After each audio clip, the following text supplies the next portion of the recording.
Hello, everyone. Welcome to the Light the World podcast. I'm your host, LT World. If you're new to this podcast, what we do on this channel is we take a look at cultural issues like either abortion or critical race theory or things with religion. And we take a look at the history and then we take a look at its background and we kind of analyze both sides of the argument and different positions on it and see which sides make the most sense and which arguments make the most sense. And if that sounds interesting to you, definitely subscribe. Definitely follow me on my social media platforms, Twitter and Instagram, and check me out at ltworld.info for more information. So right now, what we're doing is we're covering this month. We're just kind of covering some general politics stuff. We're covering the Democrat and Republican Party. We're covering their background. Today, we're going to be covering the Republican background, their history, and how they became a party and kind of what they stood for over the years. And then next week, we'll talk about Democrats, what they stand for today to this date, and what kind of their position is, what their base is based on. And then the week after, we'll talk about Republican Party. And then we're going to be, hopefully, in a couple weeks from after that, jumping into a new season where I'm going to be talking a lot about God and culture, atheism and culture, and just kind of looking at the arguments for and against God, and looking at how God and like belief in God impacts culture and impacts civilization and how people interact with each other and stuff like that. So it's going to be a lot of fun. It's going to be really interesting. I hope you guys look forward to that. I'm definitely excited to release it. So I'll be working on that over the next month or two, and then excited to drop a few episodes when they are ready. So, yeah, with that being said, let's jump into the history of the Republican Party. So, if you recall, if you listened in on last episode, we talked a lot about the history of the Democratic Party. So, the Democratic Party is what was like basically the first party that's still around to this day. Like the Federalists were around at that same time. But the Democratic Party started like with the basically not long after the country was founded, and so it's like one of the oldest parties. But the Republican Party was a response to the issue of slavery. That's what the Republican Party was based around. It was based around the anti-slavery movement, the abolitionist movement, and it was a coalition that was formed around 1854. And why was it 1854, you may ask? Well, that's a great question. So in 1854, we had what you call the Kansas-Nebraska Act. So as the country was expanding out west, new states were being taken on to, expand the country as we went west. We were getting new states. People wanted to join the union, join the country. And so in 1854, we had these two states, Kansas and Nebraska, that were being formed. And in 1854, a senator passed this legislation called the Kansas-Nebraska Act, which basically said that the states should be able to vote on whether or not they want to be slave states or free states. And this was a big issue because the Missouri Compromise back in like 1820 or whatever was supposed to be, supposed to help keep power even between free states or slave states. And also it kind of more supported abolitionists, I believe, in how it was structured. So this was a changing of norms for people in general of this Kansas-Nebraska Act.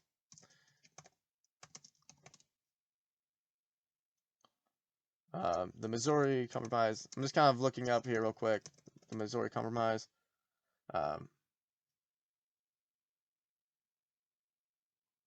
Yeah. So, so the Kansas-Nebraska Act basically just um, uprooted this idea of like the Missouri Compromise, which basically helped keep balanced power between the slave states and free states by letting, I think it was Missouri become a slave state and then Maine becoming a free state, something like that. So the Kansas-Nebraska Act caused a lot of uproar, and so in 1854, basically a bunch of abolitionists and people who were like, we need freedom in states, rushed to Kansas and Nebraska so that they could get in on the first vote to make it a free state. And then likewise, you had slave owners and people from the South and stuff like that rushing to Kansas and Nebraska to move there so that they could vote in to make it a slave state. And so there was this kind of like this rush on the land in this area over this whole issue. And so in 1854, politicians, obviously wanting votes, started to form this coalition to advocate for free states, to advocate for abolitionists, to advocate to end slavery. So you had like the first meeting of this coalition in Ripon, Wisconsin, that May of that year of 1854, and then 2 months later, a large group met in Jackson, Michigan, to choose the party's first candidates for statewide office. So the coalition was predominantly concerned with stopping the spread of slavery and weakening the political power of slave states. So they had a couple meetings in 1854 following this Kansas-Nebraska Act to help coalesce the abolitionist movement to help fight against slavery. And then you had those couple meetings in Wisconsin and Michigan to help get it started. And that was basically what it ran on, which then led up to the 1860 election. So after 1854, you had the Republican Party formed this coalition around stopping slavery and helping the abolitionists. And then you had 1860 election where Abraham Lincoln won the election, being the first Republican president. So within 6 years of being started, already the Republican Party was very famous. Already the Republican Party overthrew the dominant parties, which were like the Federalists and the Democratic Party, and won an election, which is incredible because just considering modern day context, third parties and stuff like that just normally never succeed. It's always the two. So it's quite incredible that within 6 years they already had a president on the board. Although it was a very contentious election because Abraham Lincoln only won 40% of the popular vote, but he won the electoral vote.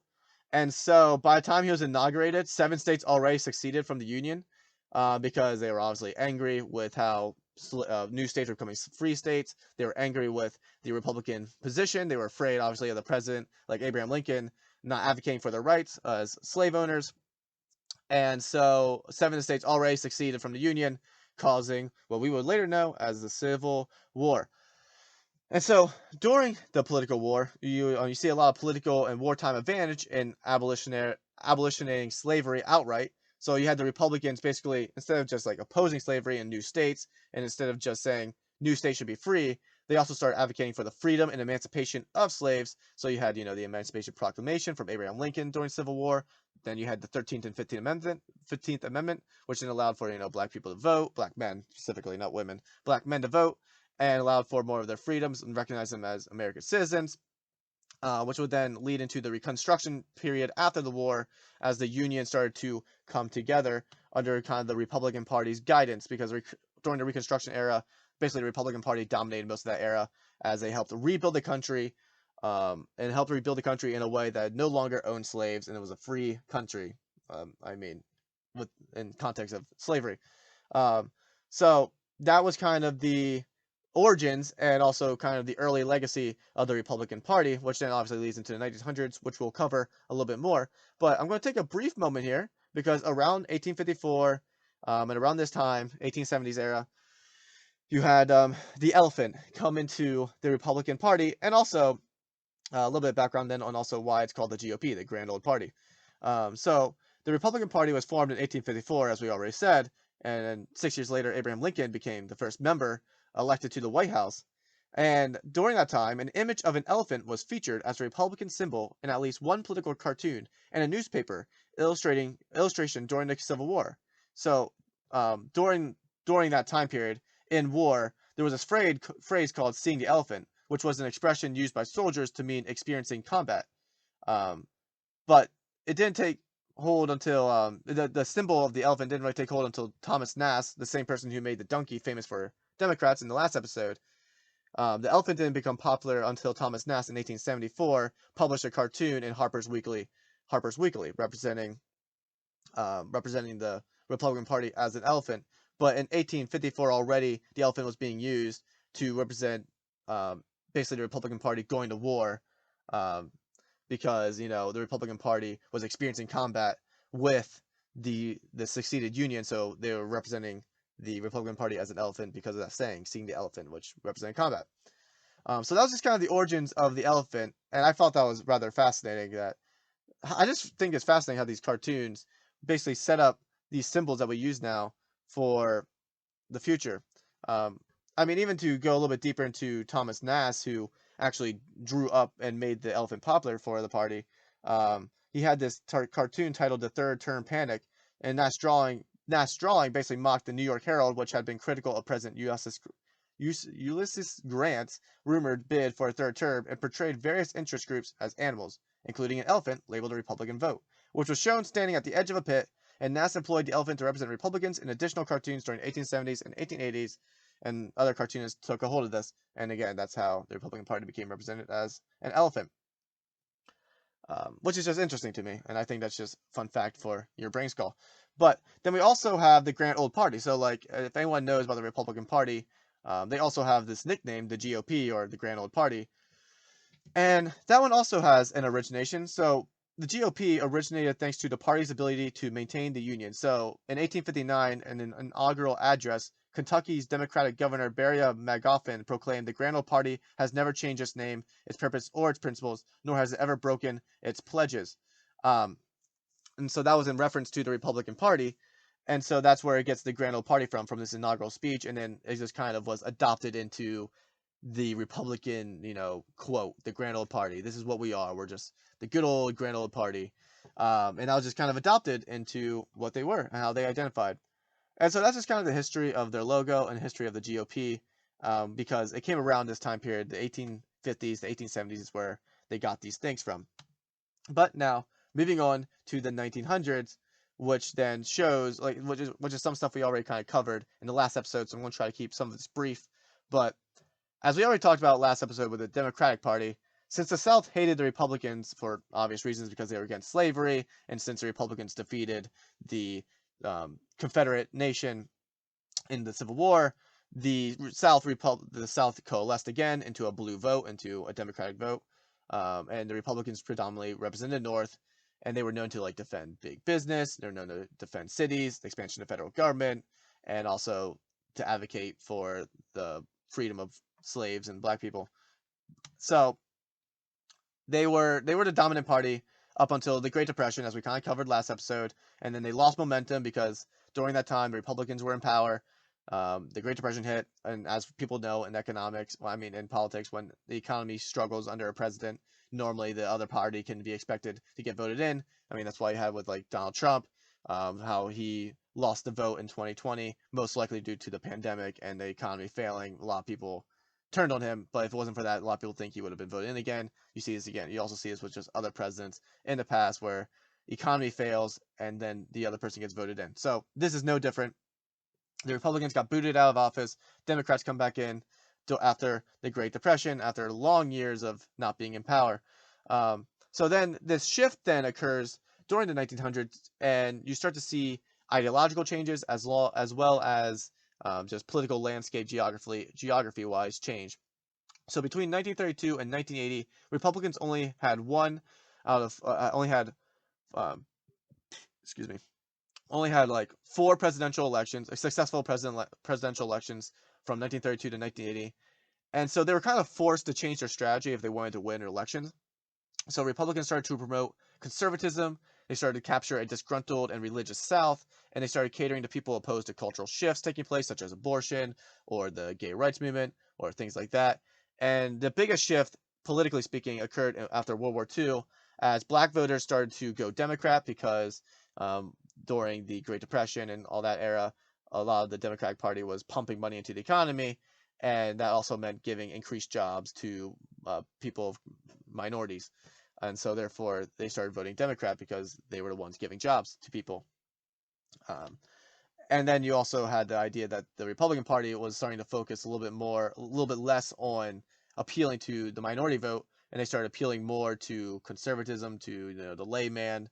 They started to appeal more against the cultural wars. They started to appeal more to hands-off type of environment, and they started to promote a decentralized government.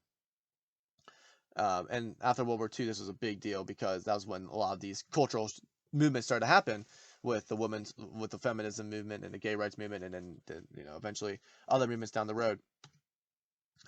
Which then leads us up to, as we talked about, Reagan, which was kind of the starting point for what we would call our modern political landscape. The South became red because the South started to vote for Republicans because they were advocating their policies, because Republicans were saying we're going to defend farms, we're going to defend decentralized government, and we're going to fight for, we're going to fight against abortion, we're going to fight against gay rights, we're going to fight against these things, and we're not going to be going with these cultural shifts. And although they were still opposed to slavery, although they're still opposed to racism in general, the South was we're not getting anything from the Democratic Party, so we're going to at least get some economic benefits and some other religious benefits that we want out of the Republican Party. And likewise, the North, being mostly having a lot more cities, having a lot more factories and big business, the Democratic Party started to appeal to them as they were pumping money into the economy after the Great Depression. They were kind of just appealing to cities and big business owners to get the economy going, which then just inevitably meant that became their constituents down the road. and so they started to appeal to them. And then also they started to appeal to the progressive movement within colleges and stuff. So they started getting the college vote. Um, so yeah, so you had that whole shift leading up to Reagan, which then during that time was kind of just established the red and blue states, and that are kind of like the same states that we have today. Kind of helped at Reagan's point. This is like established kind of like the go-to conservative Republican party that we have today. Um, and you also kind of had your progressive Democratic Party following Reagan just kind of get solidified, and now we kind of have these two parties that as we know them. But I didn't really talk too much about after Reagan last episode. I'm just going to touch a little bit on that. There has been a lot of back and forth, as I said, and then in the 2000s, you had Republicans come back in office with Bush, who was popular for a little bit, but then fell off because of his war with Iraq. People thought he was in there for too long, because then you had Obama jump in, and then Obama faced backlash his last term for some of his social policies and some of his economic policies, which then led into Trump, because then Trump said, "I'm not going to be Obama in regards to economics. I'm not going to be this and that. I'm going to be a strong president, leader, blah blah." He ran on his campaign, and then he won the election, and then obviously, as everyone knows, he got impeached. There's a lot of uproar over his presidency with the things he was doing, which then leads us into Joe Biden as people responded after COVID and after the whole charades of what was going on in the White House. And that was just kind of the back and forth in the 2000s that we've been seeing to this time. And so that's just a little brief background on the Republican Party, kind of what their symbol history, kind of what they stood for, kind of how they got to where they are. I briefed over a lot. If you want to learn more about the Democratic Party and learn a little bit more about the political landscape, you can check out last episode. I talk a lot more about just kind of the political landscape and about the Democratic Party and a little bit more about the history. This episode was a little bit brief because there's quite a bit of information I already covered in the last episode. But yeah, if you guys enjoyed this episode, definitely subscribe, definitely follow along on social media platforms, and you can check me out ltworld.info.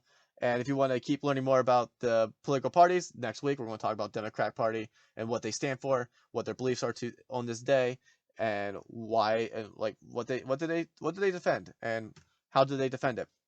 And then we'll jump into the Republican Party, do the same thing, and then eventually a few weeks down the road, we're going to jump into the new season that I talked about, which again I'm really excited to release to you guys. So yeah, so thank you for listening, and guys, I mean friends, please go out there and light the world.